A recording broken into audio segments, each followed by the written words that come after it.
Yep. You ready for me to go? Mm-hmm. Okay.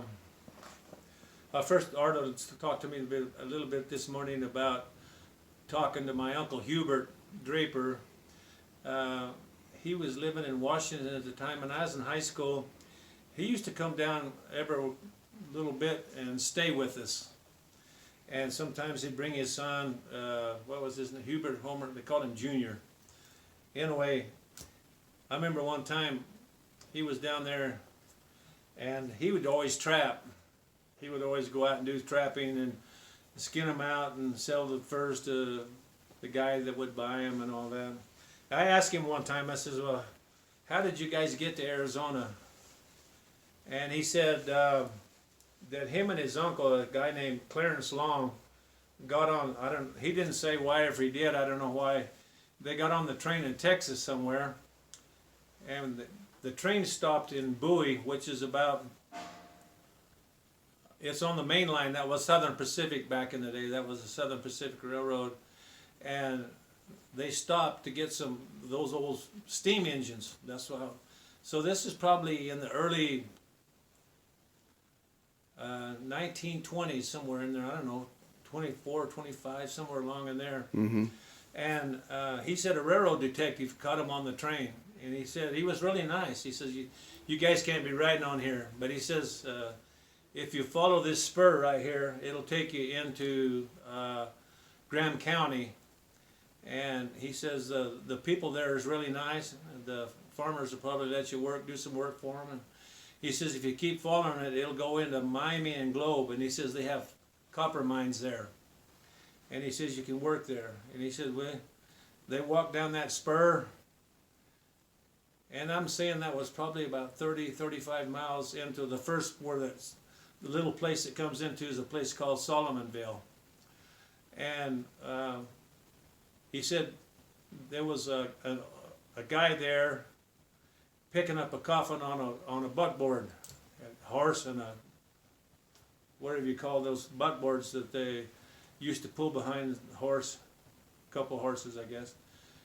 And he said that guy's name was Jimmy Palmer. That's me and my brother's grandfather.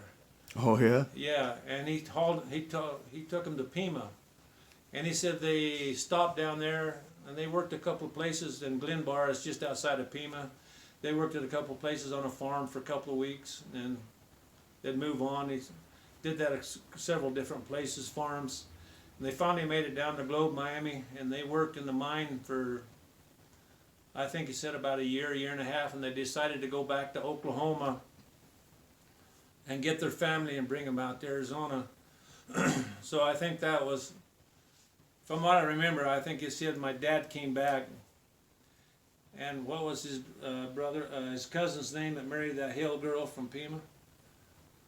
Oh, you're talking about Merrill? Yeah, Merrill Voiles. He came back and married a girl from Pima, and they ended up moving to California when all the people were moving to California, like during the war and stuff. Before that, they had the Dust Bowl, and everybody was moving from Texas, Oklahoma, Arkansas to California. But anyway, most of my dad's brothers and my mom's brothers and sisters during the war, they all moved to California, worked in the war industry, making airplane tires, building ships, and doing all that stuff. But so I figure my dad he probably came back to Pima. I'm going to say probably about 1927, 28, somewhere like. He stayed a little while and went back to Oklahoma, and he came back.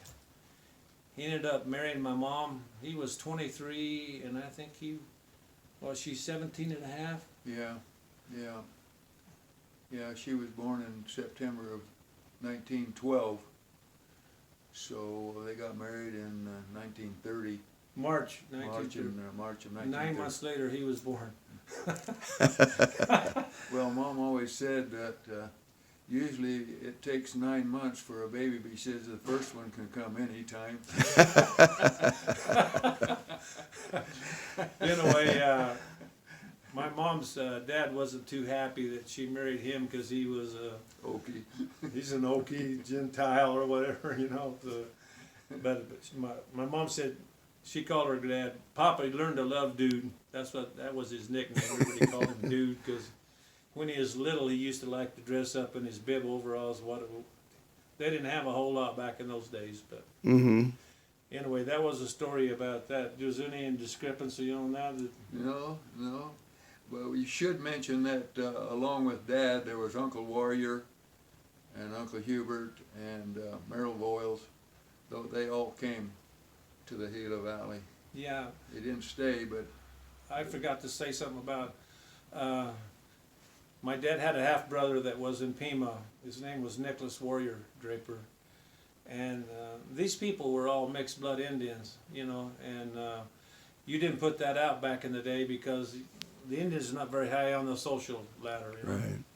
And a lot of them tried to pass when the federal government was, Andrew Jackson was rounding up all the civilized tribes down in the southeast part of the United States and hauling them, well, kicking them out into Mexico, basically what's today is Arkansas and Oklahoma. But anyway, Indian Territory. They yeah, called Indian it. Territory is what they called it. But anyway, where was I at in my story? Well, for some reason they decided for new opportunity, so they decided to go leave Oklahoma. They were raising cotton in Oklahoma, so they knew how to grow cotton. And Uncle Hubert had seen that Gila Valley and knew that they grew cotton there, so that probably was a magnet for them to draw them there to that valley where they were growing cotton. I was talking about Nicholas Warrior. He was a little bit older. My grandfather, my dad's father, had two wives. One of them died. He married a Russell woman, and he married Anna Pogue. Pogue, and had some kids by her. Anyway, that Nicholas Warrior, my dad said they were living out west of town at Ford Crockett's place. He's a farmer out there, and they were living in a tent out there. And anyway, he was going out there in Pima. He was going back out to Wilfred Crockett's place where his family was, and a guy picked him up. And back in those days, the cars had bumpers on them, and Fenders, running boards. running boards, yeah. So he got on the side of the car and was driving out there, and some drunk guy, run a stop sign, and hit the car and hit him, and killed him. He lived about 3 days, but messed up his lungs so bad he died. So anyway, he's buried on Arlen's lot there. What Arlen got their lot. Oh, yeah. They're in Pima. So also I wanted to say something about my dad loves sports. Let me